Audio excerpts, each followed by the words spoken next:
మంచిది కాదు. మేనరికపు వివాహాలు వద్దు. తద్వారా భవిష్యత్తు దెబ్బతింటదండి.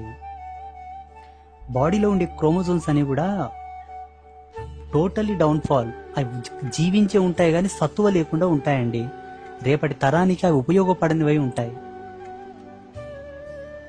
క్రోమోజోమ్స్ లో ఉండే ఎనర్జీ లెవెల్స్ అని కూడా మైనస్, టోటల్లీ కొలాప్స్. అవి ఊక బతికుంటాయి అంతే, నీళ్ళలో చేపల్లాగా.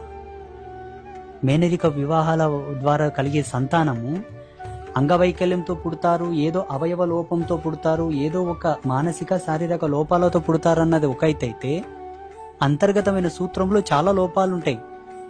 శాస్త్రవేత్తలకు బాగా తెలుసు, డాక్టర్లకు బాగా తెలుసు దీని గురించి.